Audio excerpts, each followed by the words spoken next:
Well, now you can draw lines and polylines. So now you need to know how to draw circles. Circles are used for many things. You can draw a hole, fantastic design, a wheel, a gear. I can go on, but you get the idea. A circle is a very simple thing. In geometry, a circle is defined as all of the points that are equidistant from a single point. So to draw a circle in AutoCAD, you use the circle command. You just type in circle on the command line, or just the letter C, or you can go up to the ribbon on the Home tab on the Draw panel and go to the circle command. Now, there are some flyouts for the circle. We'll go over those here in a few minutes. But a circle is very simple. By default, you'll be asked for the center of the circle as the starting point.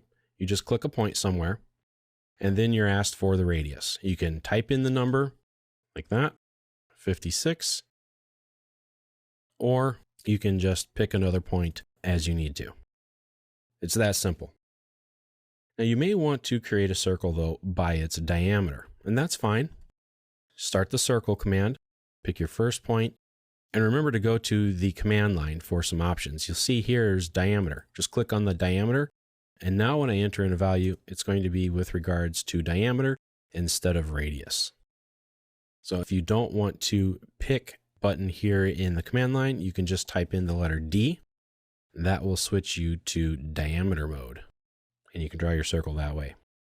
Now, there are a few other ways to draw a circle besides the center and radius, and they are by 3 points, 2 points, or a tan radius. So let's open up a file. So type in the word open, press enter, browse to the files for this chapter, and let's take a look at the circles and arcs example file, and click open. And here we have some lines that are already set up that will fit in to kind of show us how to draw circles with these other methods. Now, the 3-point option allows you to draw a circle based on 3 points along that circle. If you have 3 points that you need the circle to pass through, then this is a great method to use. To draw a circle with 3 points, you start the circle command and you pick the 3P option. You can just click it on the command line, or you can type in 3P. Now, another way to get to all of these other special options for circles is to go up to the ribbon. Go to the Home tab on the Draw panel and go to the circle command, but click on the flyout. You have the center radius and center diameter. Those are your 2 standard ways that we've already looked at. Then you have the 2 point and you have the 3 point, and you also have the tan radius or tan. Now, once you see how the 3-point method works, the rest of these kind of will fall into place. So I'm going to select the 3-point method. So just follow the instructions on your screen. You need to find your first point. Now remember that wherever you pick, the circle will pass through that point. So I'm going to type in mid, M-I-D, press return. And I'm going to hover over this line here on my left. I'm going to get a little green triangle glyph. That's the midpoint snap. So I'm clicking that. Now I'm going to type in END, press return. I'm going to click that point. So now we have 2 points. My circle is going to pass through the middle of this line on the left and through the top of the line on the middle line here. So as you can see now, I'm also trying to locate my 3rd point. Now that could be anywhere. I could pick the bottom of this line down here. I can pick point over here. I can go anywhere with it. Point is that using the circle 3P method is that the circle will pass through those 3 points. It means I don't know where the center is. I don't know the radius or diameter. I just know that my circle needs to pass through those 3 points. So I'm going to type in END. I'm going to pick that point there.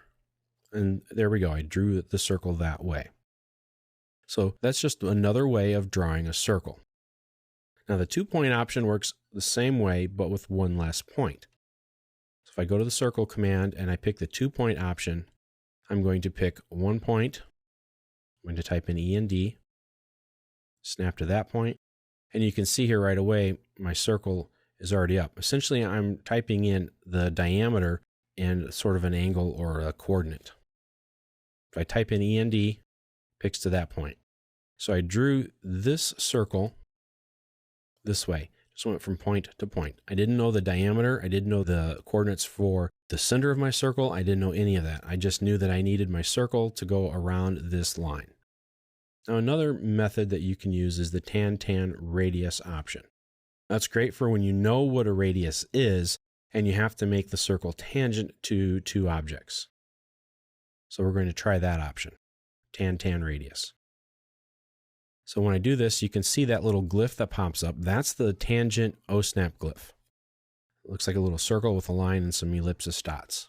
So I pick my first line, I pick my second line, and now I type in my radius, which is going to be 12 units in this case. Press return. Now I have a nice circle. It's tangent to this line and this line, and I can use a trim command. I'm going to select these objects, press return. I'm going to trim these lines, and I've rounded a corner that way. So that's one application and one reason why you might use the tan radius. Now, of course, there's another option here called the tan, and you need 3 lines or 3 objects.